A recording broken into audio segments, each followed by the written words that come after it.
ஊர்ல ஒரு ஞானி இருந்தார். ஒரு நாள் அவரை தேடிட்டு ஒருத்தர் வந்தார். வந்தவர் ஞானியை பார்த்து ஒரு கேள்வி கேட்டார். ஐயா, உங்களுடைய சாதனை என்ன? இதுதான் அவர் கேட்ட கேள்வி.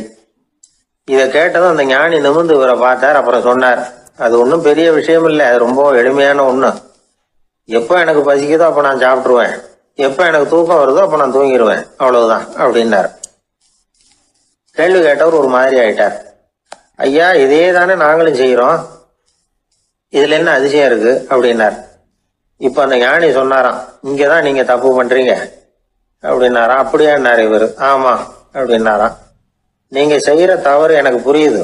ஏன்னா நான் உங்களை மாதிரி நான் வாழ்ந்து பார்த்திருக்கிறேன்.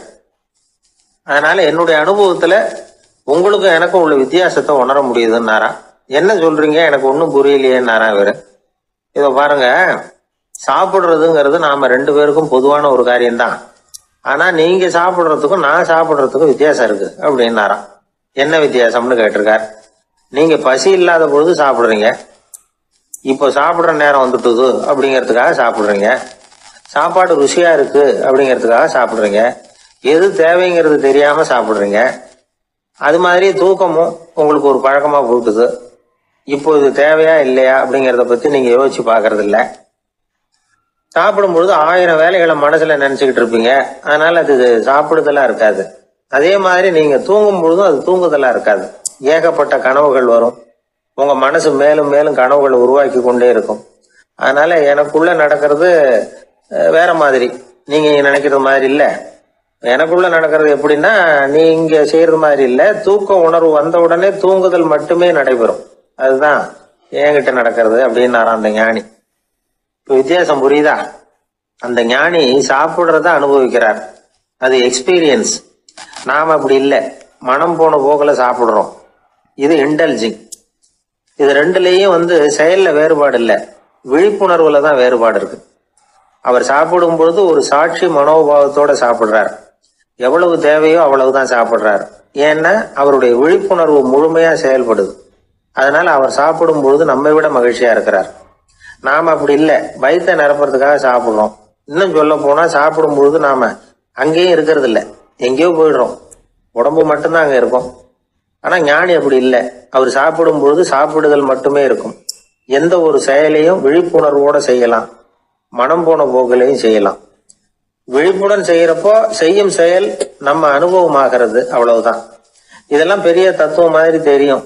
இருந்தாலும் நாம புரிஞ்சுக்க வேண்டியது என்னன்னா, எந்த காரியத்தை செஞ்சாலும் அதுல முழு ஈடுபாடு வேணுங்கிறது முக்கியம். அந்த அளவுக்கு முதல்ல நம்மளை மாத்திக்கிட்டா போதும். ஆனா நம்ம ஆளுங்க அந்த அளவுக்கு இருக்கிறது இல்ல, எல்லாமே அரைக்குறை தான். கேட்டா ஞாபகம் மருதி.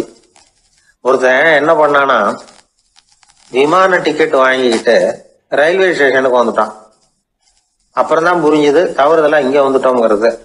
உடனே அவசரமா விமான நிலையத்தை நோக்கி ஓடி இருக்கிறான். அங்க போய் கவுண்டர்ல கேட்டிருக்கான், மேடம், நான் தவறுதலா ரயில்வே ஸ்டேஷனுக்கு போயிட்டேன், இப்ப விமானத்தையும் தவற விட்டுட்டேன், அடுத்த பிளைட்ல எனக்கு இதை மாத்தி தர முடியுமான்னு கேட்டிருக்கான். முடியாதுன்னாங்களாம் அந்த அம்மா. ஏன்னு கேட்டானா, ஏன்னா இப்ப நீங்க வந்திருக்கிறது பஸ் ஸ்டாண்டு அப்படின்னாங்களாம். வாழ்க்கையில வெற்றி பெற என்ன வழி?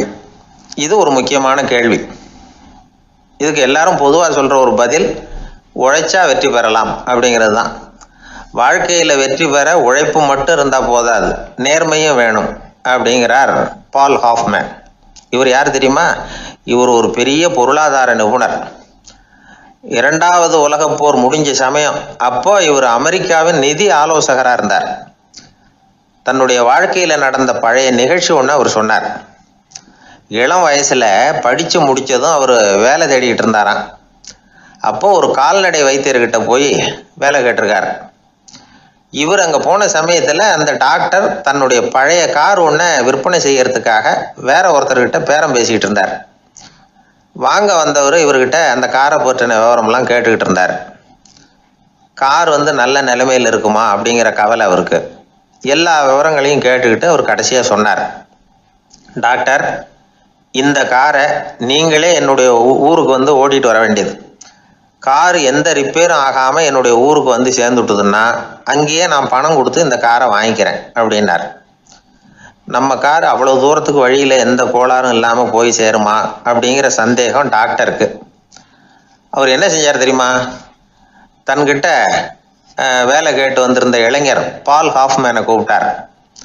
அவர்கிட்ட சொன்னார், இதை பாருப்பா, இந்த காரை நீ அவருடைய ஊர் வரைக்கும் நல்லபடியாக ஓட்டிகிட்டு போய் சேர்த்துட்டீன்னா உனக்கு நான் வேலை கொடுத்து விட்றேன். அது மட்டும் இல்லை, காரு விற்கிற தொகையில் கமிஷனும் கொடுக்குறேன், என்ன சம்மதமா அப்படின்னு கேட்டார். ஹாஃப்மேன் யோசனை பண்ணார். அதுக்கப்புறம் சரின்னு சொல்லி சம்மதிச்சார். கொஞ்ச நேரத்தில் அவரும் கார் வாங்க வந்தவரும் புறப்பட்டாங்க. இவர் ரொம்ப சிரமப்பட்டு வழியில் எங்கேயும் நிறுத்தாமல் காரை ரொம்ப சாமர்த்தியமாக ஓட்டிகிட்டு போய் சேர்த்துட்டார்.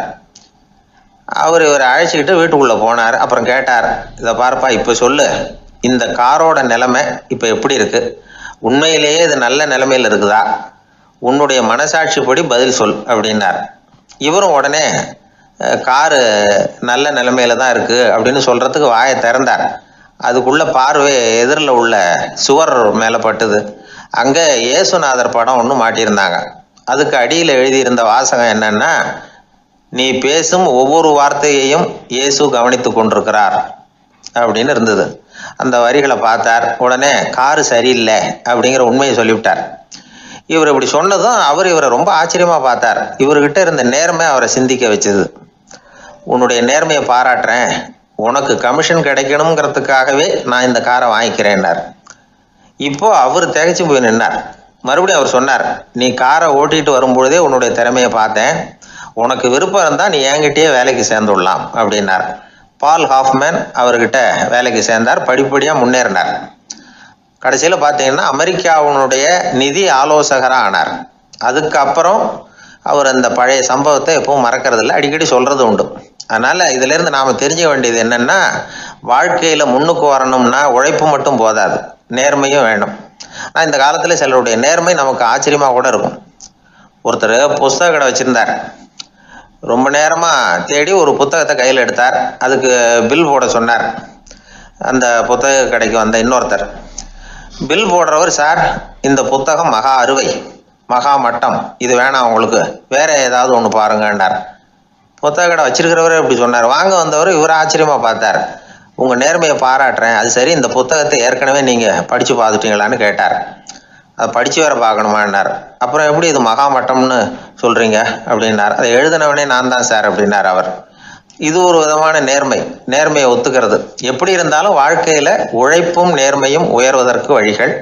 உழைப்பை விட நேர்மை முக்கியம் அப்படிங்கிறத புரிந்து கொண்டால் வாழ்க்கையில் வெற்றி நிச்சயம். சீடன் வெளியூர் புறப்படுறதுக்கு தயாராக இருந்தான். ரொம்ப தூரம் போக போகிறான். திரும்பி வர நாளாகும். புறப்படுறதுக்கான ஆயத்த வேலைகளில் ஈடுபட்டிருந்தான். அந்த சமயம் பார்த்து இன்னொரு சீடன் அவங்கிட்ட வந்தான். நம்ம குரு உன்னை அழைச்சிட்டு வர சொன்னார், வா அப்படின்னு கூப்பிட்டான். இவன் உடனே புறப்பட்டு போனான். குருநாதரை பார்த்தான். அவர் காலில் விழுந்து வணங்கினான். வணங்கிவிட்டு எழுந்திரிச்சான். அவ்வளவுதான். குரு ஏதாவது உபதேசம் பண்ணுவாருன்னு எதிர்பார்த்தான். ஆனால் நடந்தது என்ன தெரியுமா? குரு அவனுக்கு ஓங்கி ஒரு அடி கொடுத்தார். எதிர்பாராம இந்த அடியை வாங்கினதும் அந்த சீடன் அதிர்ந்து போயிட்டான். பக்கத்தில் இருந்த மற்ற சீடர்களும் திகைச்சு போய் நின்றுட்டாங்க. அடி வாங்கின சீடனுக்கு மனசுக்குள்ள குழப்பம். நாம என்ன தப்பு பண்ணணும்? புறப்படுற நேரத்துல இப்படி குரு கிட்ட அடி வாங்குற மாதிரி ஆயிட்டுதே அப்படின்னு நினைச்சு மனசுக்குள்ள ரொம்ப வேதனைப்பட்டான்.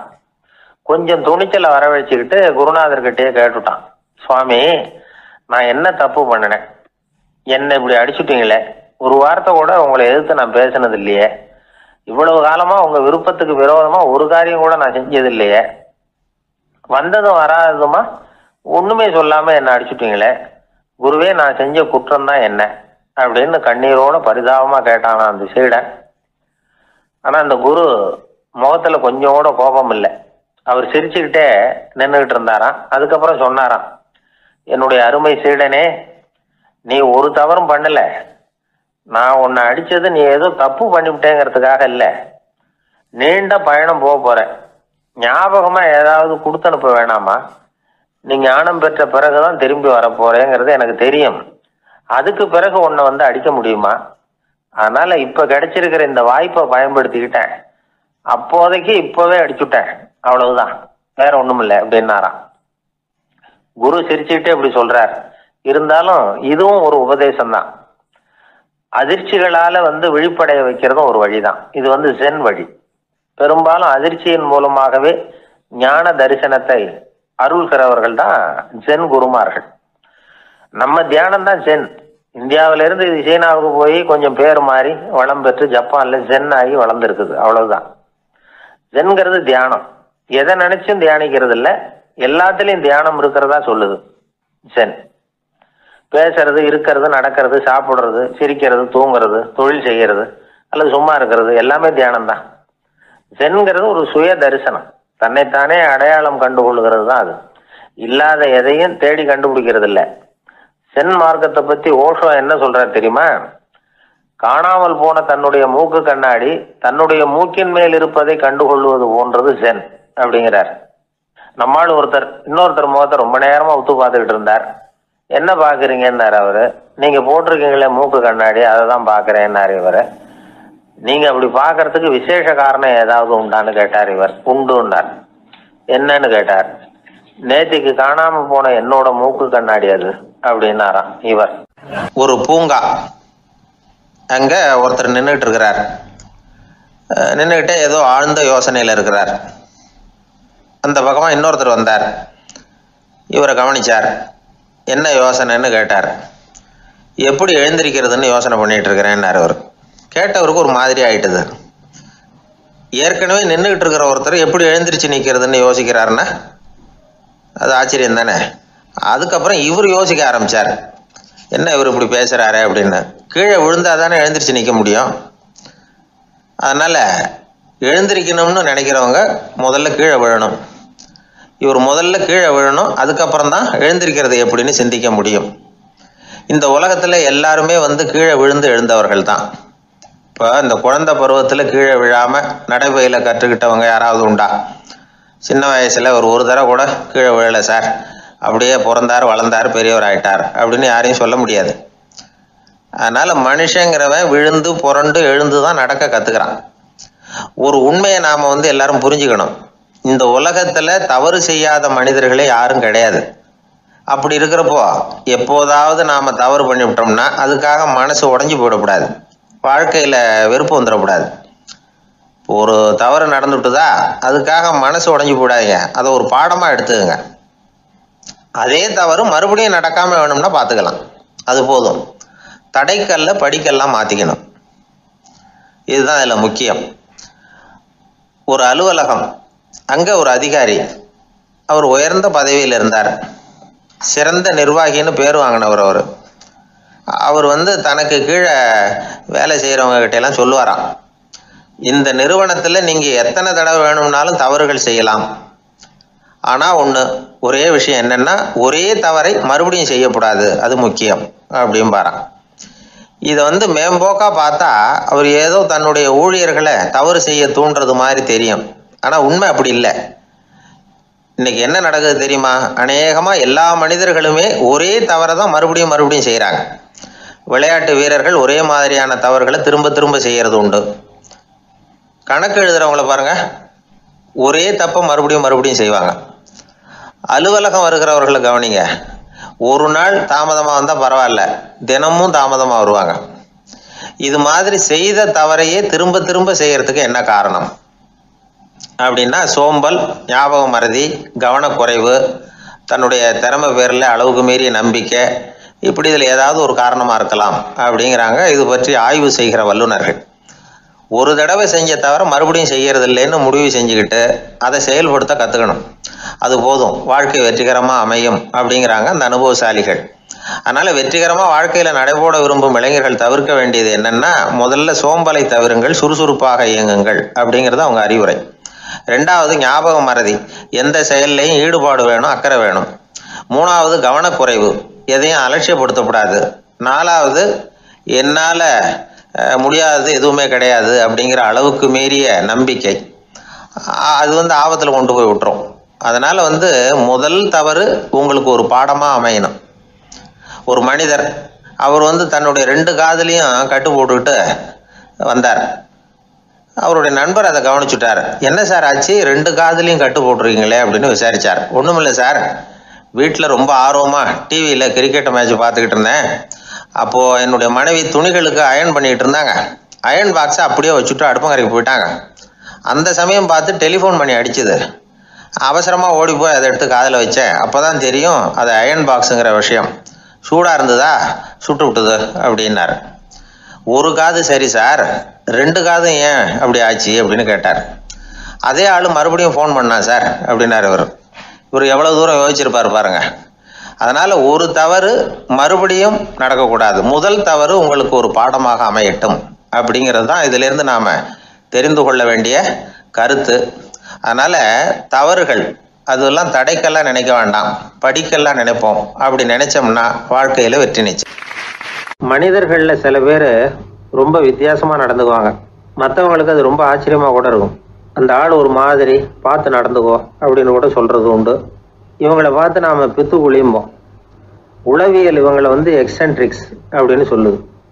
இவங்களை மனநோயாளிகள்னு தவறாக புரிஞ்சிக்கக்கூடாது. அவங்க வேற, இவங்க வேற.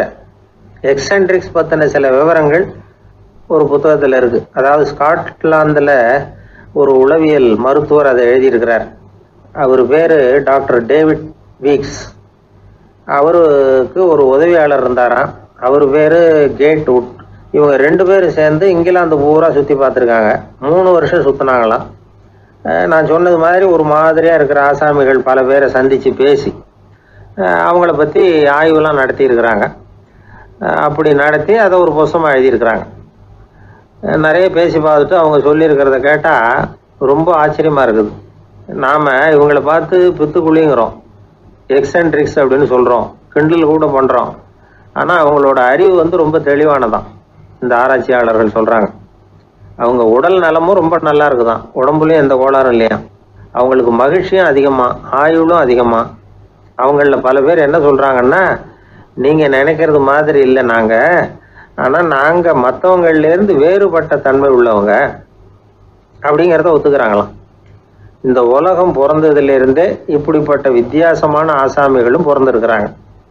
சரி, அப்படிப்பட்டவங்க எப்படி இருப்பாங்க? இப்போ ஒரு மகாராஜா தன்னோட நாய்க்கு லட்சக்கணக்கில் பணம் செலவு பண்ணி கல்யாணம் பண்ணி வச்சிருக்கிறார்.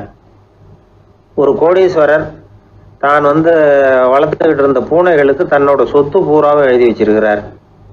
இது மாதிரி ஒருத்தர் 2 பேர் இல்லை, நிறைய பேர் உண்டு. சில பேர் எப்படி தெரியுமா, அவங்களுக்கு வசதியில் எந்த குறையும் இருக்காது. வீடு, காரு, பணம் எல்லாம் தாராளமாக இருக்கும். அப்படி இருந்தாலும் அவங்கக்கிட்ட ஒரு பழக்கம் இருக்கும். யாராவது ஒரு நண்பர் வீட்டு விசேஷத்துக்கு போயிருப்பார், இல்லைன்னா ஒரு கடைக்கு போயிருப்பார். அவங்க ரொம்பவும் மரியாதையாக வரவேற்று எல்லாம் பண்ணிகிட்டு இருப்பாங்க. ஆனால் இவர் அவங்களுக்கு தெரியாமல் ஏதாவது ஒரு பொருளை திருடி பாக்கெட்டில் போட்டுட்டு வந்துடுவார். அப்படி வந்தால் தான் இவருக்கு திருப்தி.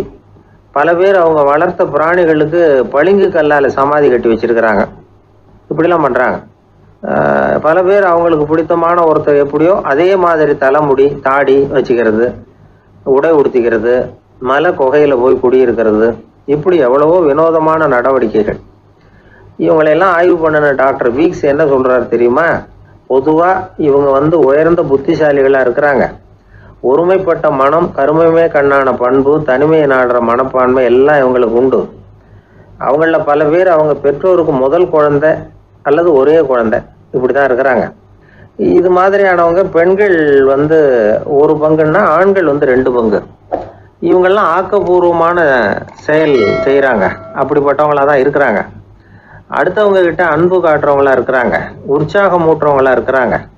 அவங்களுடைய ஆக்கப்பூர்வமான பணிகளுக்கு ஊக்கம் கொடுத்தா அவங்க மன சந்தோஷமும் உடல் நலமும் பெருகும், ஆயுளும் கூடும். இதெல்லாம் அந்த டாக்டருடைய கண்டுபிடிப்பு. பித்துக்குழித்தனத்துக்கும் மனநோய்க்கும் வித்தியாசம் உண்டுங்கிறத சொல்கிறது தான் இந்த தகவல். அதனால் 2ம் ஒன்றுன்னு நினச்சிடக்கூடாது.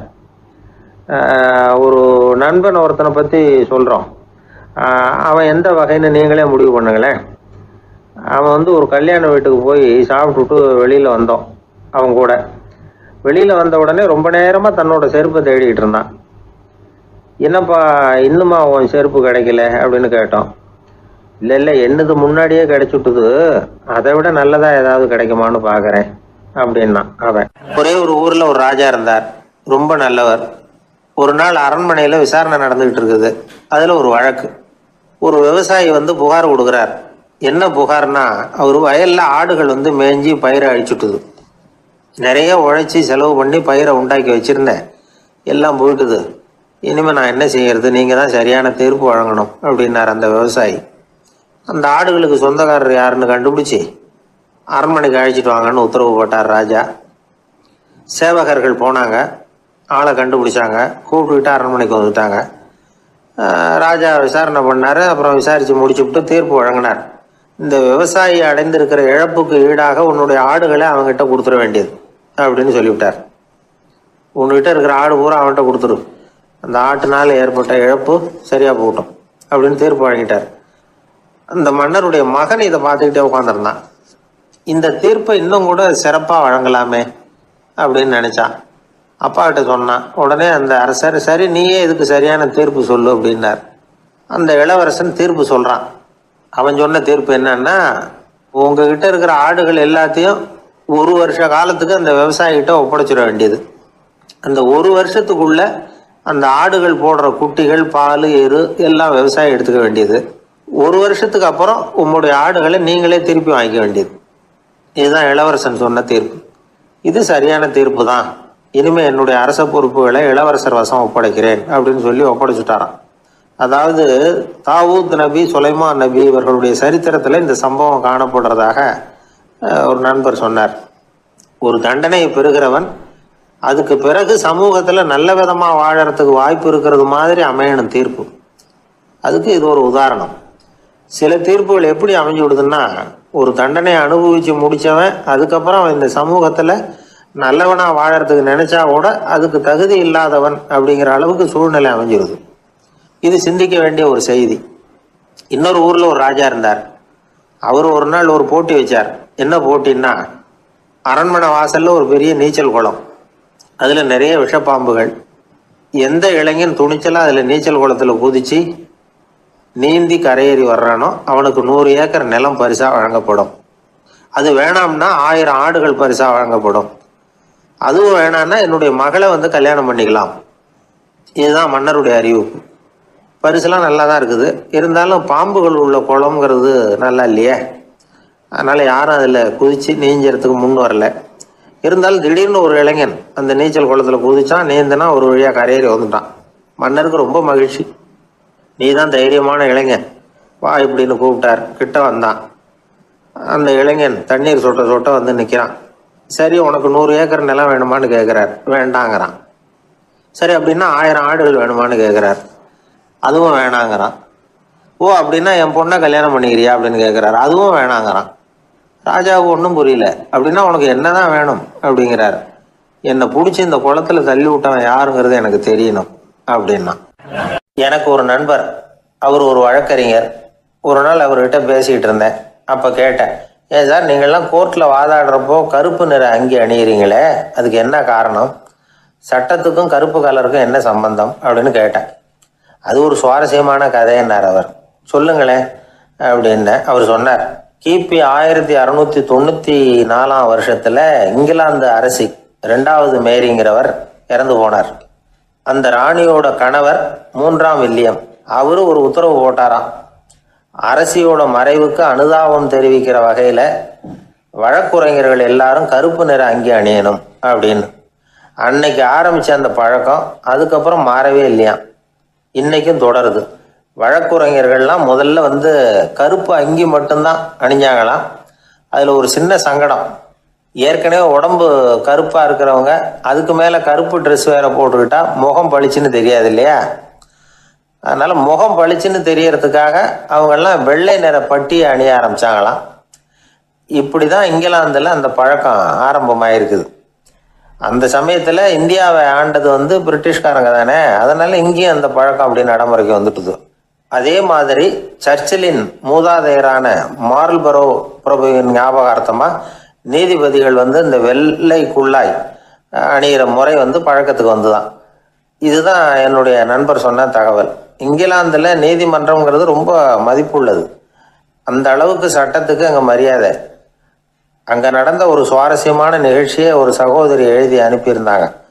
அவங்க அப்பா நீதித்துறையை சேர்ந்தவரா. அவர் சொன்னதான் இது. அவங்க எழுதி அனுப்பியிருந்த விஷயம் என்னன்னா, அங்க ஒரு கேஸ்ல ஒரு முக்கியமான தீர்ப்பு வழங்க வேண்டி இருக்குது. ஜட்ஜு, பாரட்லா படித்த பெரிய பெரிய வக்கீல்கள், ஜூரி எல்லாருமா கூடி அந்த கேஸை பற்றி விவாதிக்கணும். சுமாராக 40 பேர். இதுக்காக கோர்ட்டு ஹாலில் விசேஷ சேம்பரில் நுழையிறதுக்கு முன்னாடி அவங்கெல்லாம் தங்களுடைய கோட்டு, தொப்பி எல்லாத்தையும் கழட்டி அங்கே நின்றுக்கிட்டு இருந்த ஒரு அட்டெண்டர்கிட்ட கொடுத்துட்டு உள்ளே போனாங்க. அந்த ஆள் படிக்காதவர். அவர் ஒவ்வொருத்தர் கொடுக்குறதையும் வாங்கி அங்கே அப்படியே ஒரு இடத்துல அடுக்கி வைக்கிறார். அப்படியே வாங்கி உள்ளே வச்சுக்கிட்டு இருக்கிறார் ஒவ்வொரு இடத்துல. அது அவரோட வேலை. உள்ளே போன ஜட்ஜி, வக்கீல், ஜூரி எல்லாரும் ரொம்ப நேரமாக அந்த கேஸை பற்றி விவாதிக்கிறாங்க. ஒரு நாள் பூரா ஆயிட்டுது. அவ்வளவு தீவிரமாக அக்கு வேறு ஆணி வேறைய பிச்சு உதறி இருக்கிறாங்க. ஒரு வழியாக 13 மணி நேரம் கழித்து வெளியில் வந்திருக்கிறாங்க. ஒவ்வொருத்தராக வர வர அந்த அட்டெண்டரும் அவங்கவுங்க கோட்டு, தொப்பியை அவங்கக்கிட்ட எடுத்து ரொம்ப மரியாதையாக திருப்பி கொடுத்துக்கிட்டு இருக்கிறார். கடைசியாக ஜட்ஜ்மெண்ட்லாம் எழுதி முடிச்சுட்டு ரொம்ப திருப்தியோடவும் களைப்போடவும் வெளியில் வந்துக்கிட்டு இருக்கிறாராம். இந்த ஆள் அவருடைய மேல் கோட்டையும் தொப்பியையும் எடுத்து அவர்கிட்ட ரொம்ப மரியாதையோடு நீட்டினாராம். ஜட்ஜுக்கு ரொம்ப ஆச்சரியம். இந்த ஆள் எப்படி இவ்வளவு பேரோட கோட்டு, தொப்பி எல்லாத்தையும் ஞாபகம் பேசகாமல் திருப்பி கொடுக்குறார் அப்படிங்கிறது அவருக்கு ஆச்சரியம். அதனால் அவர் அந்த ஆளை பார்த்து கேட்டாராம், ஏப்பா இந்த கோட்டை கொடுக்குறியே, இது என்னோடது தானா? என்னோடது தான்னு உனக்கு எப்படி தெரியும் அப்படின்னாராம். இதுக்கு அந்த பியூனு ரொம்ப பதவிசா பதில் சொன்னாராம், ஐயா இந்த கோட்டு ஹேட்டை உங்ககிட்ட வாங்கி மாட்டினேன். இப்போ திரும்ப உங்ககிட்ட தரணும், தந்துட்டேன். இதுதான் என்னோட வேலை. மற்றபடி இது உங்களோடதா இல்லையா அப்படிங்கிறதெல்லாம் எனக்கு தெரியாதுங்க அப்படின்னாராம். அன்பா இருக்கணும்னு அநேக பெரியவங்க சொல்லியிருக்கிறாங்க. நாமளும் அதை கேட்டுவிட்டு அன்பு காட்டுறதுக்கு தயாராக தான் இருக்கிறோம். அதை வாங்கிறதுக்கு தான் ஆளை காணும். இருந்தாலும் அன்புல எத்தனையோ வகை உண்டு. அதை சரியாக புரிஞ்சுக்கிட்டு அதுக்கப்புறம் அன்பு காட்ட ஆரம்பிக்கணும். வகையை புரிஞ்சுக்காமல் அன்பு காட்டினா வம்புல மாட்டிக்க வேண்டியது தான். அன்புன்னா சாதாரணமாக நினச்சி விடாதீங்க. அதில் எவ்வளோ விதம் தெரியுமா? இரக்கம், கருணை, காருண்யம், பந்துத்துவம், பட்சம், பாசம், நேசம், விசுவாசம், அபிமானம், காதல், பக்தி, இப்படி பல விதமாக அதை பற்றி சொல்லி வச்சிருக்கிறாங்க பெரியவங்க. இந்த வார்த்தைகள்லாம் நாம் கேள்விப்பட்டது தான். இருந்தாலும் அதுகளுக்குள்ள என்ன வித்தியாசம்னு கேட்டால் சரியாக சொல்ல தெரியாது. அதனால் இந்த வார்த்தைகளுக்கெல்லாம் பெரியவங்க என்ன விளக்கம் சொல்கிறாங்கன்னு இப்போ பார்க்கலாம். எளியவர்கள் மேலே செலுத்துகிற அன்பு இருக்கு பாருங்க, அதுக்கு இரக்கம்னு பேர். அறிவு பலம், சரீர பலம், இது ரெண்டும் இல்லாதவங்க மேலே, அதாவது வலிமையற்றவர்கள் மேலே செலுத்துகிற அன்பு இருக்கு பாருங்க, அதுதான் கருணை. எறும்புலேருந்து யானை வரைக்கும் சகல ஜீவராசிகள் மேலேயும் காட்டுற அன்புக்கு காருண்யம்னு பேர், ஜீவகாருண்யம். சிவி சக்கரவர்த்தி காட்டின அன்பு இந்த ரகம். உறவினர்கள், சொந்தக்காரங்க, அவங்க வசதியாக இருந்தாலும் வறுமையில் இருந்தாலும் வித்தியாசம் இல்லாமல் காட்டுற அன்பு இருக்கு பாருங்க, அதுக்கு பேர் பந்துத்துவம். ஒரு எஜமானன் வேலையாள்கிட்ட காட்டுற அன்பு இருக்கு பாருங்க, அதுக்கு பேர் தான் பட்சம். அவனும் தன்னை மாதிரி மனுஷன்தாங்கிற நினப்பு வேணும். ஒரு தாய் தன்னுடைய குழந்தை மேலே, ஒரு குழந்தை தன்னுடைய தாய் மேலே செலுத்துகிற அன்புக்கு பாசம்னு பேர். ஈருடல் ஓர் உயிர்னு நினைக்கிறது இது. ராமரும் கௌசலையும் இதுக்கு உதாரணம். தம்மை ஒத்த நண்பர்கள் கிட்ட செலுத்துகிற அன்புக்கு நேசம்னு பேர். வயசு, செல்வம், அந்தஸ்து இந்த வித்தியாசமெல்லாம் பார்க்காம அவங்க சுக துக்கத்தில் சமபங்கு எடுத்துக்கிறது இது. கிருஷ்ணன் குசேலர்கிட்ட காட்டினது இந்த ரகம். வேலை செய்கிறவன் முதலாளிகிட்ட காட்டுற அன்புக்கு விசுவாசம்னு பேர். தேசத்து மேலேயும் தாய்மொழி பேர்லையும் செலுத்துகிற அன்புக்கு அபிமானம்னு பேர். தேசாபிமானம்னு சொல்கிறோமே, இதுதான். ஒரு கணவன் மனைவி பேரில் காட்டுற அன்புக்கு காதல்னு பேர். கடவுள் பேரில் செலுத்துகிற அன்புக்கு பக்தின்னு பேர். இப்படி அன்புல பல ரகம் இருக்கிறப்போ அதில் உள்ள வித்தியாசம் தெரியாமல் இடம் மாற்றி அன்பு காட்டினா இடைஞ்சல் தான். சரி, இந்த அன்பை பற்றி விஞ்ஞானம் என்ன சொல்லுது தெரியுமா? இதயத்தை பாதுகாக்கிறதுக்கு முக்கியமாக தேவைப்படுற ஒன்று இந்த அன்பு தான்னு சொல்லுது. நெதர்லாந்து விஞ்ஞானிகள் இதை ஆராய்ச்சி பண்ணியே கண்டுபிடிச்சிருக்கிறாங்க. கொஞ்சம் முயல் குட்டிகளை 2 பிரிவாக பிரித்தாங்க. 2 குரூப்புக்கும் கொழுப்பு அதிகமாக உள்ள ஆகாரத்தையே கொடுத்துக்கிட்டு வந்தாங்க. ஆனால் ஒரு குரூப்புக்கு வெறுமன ஆகாரத்தை கொடுத்ததோட சரி, இன்னொரு குரூப்பு முயல்களுக்கு ஆகாரம் கொடுத்ததோடு நிறுத்திக்கல. அதுக்கு முன்னாடி கூண்டுகளை திறந்து விட்டு முயல்களை கொஞ்ச நேரம் எடுத்து கொஞ்சி விட்டு அதுக்கப்புறமா ஆகாரம் கொடுத்தாராம் ஆராய்ச்சியாளர். இந்த குரூப்புக்கு இதய பாதிப்பு 60% குறைச்சலாக இருந்துதான். சில நோயாளிகளுக்கு ஹார்ட் அட்டாக் வந்தாலும் அதை தாங்கிக்கிட்டு குணமாகிற சக்தி அதிகமாக இருக்குது. இது எப்படின்னு ஆராய்ச்சி பண்ணி பார்த்துருக்குறாங்க. அவங்கெல்லாம் மனைவி தன் பேரில் ரொம்ப அன்பாக இருக்கிறதாக நினைக்கிறவங்களா இருக்கிறாங்களாம். இதய நோயாளிகள் பல பேரை சந்தித்து இதய நோய் ஏற்பட என்ன காரணம்னு கேட்டிருக்கிறாங்க. அவங்க சொன்ன காரணம்லாம் சாப்பாடு சம்மந்தமாக இல்லையா, மனைவி அன்பா இல்லை, இப்படிப்பட்ட காரணத்தை தான் சொல்கிறாங்களாம். அதனால் இதயத்தை பாதுகாக்கணும்னு நினைக்கிறவங்க அடுத்தவங்க அன்பாக இருக்கிறது மாதிரி பார்த்துக்குங்க, அதுதான் முக்கியம். ஒருத்தர் முகம் பூரா பிளாஸ்டரி போட்டுக்கிட்டு வந்தார். ரொம்ப கோபமா, என்னங்க ஆச்சுன்னு விசாரித்தேன். எல்லாம் உங்களால் தான் சார்னார். விவரமாக சொல்லுங்களேன். என்ன உங்கள் தகவலை கேட்டுட்டு ஒரு பூனைக்குட்டியை கையில் எடுத்தேன், அன்பாக அதை தடவி கொடுக்கறதுக்காக. ஆனால் அது முந்திக்கிட்டது, அது என் முகத்தை தடவி கொடுத்துட்டுது. முகம் பூரா நகை கீறல், அதுதான் இப்படி அப்படின்னார். அன்புல அறிவு சேராததுனால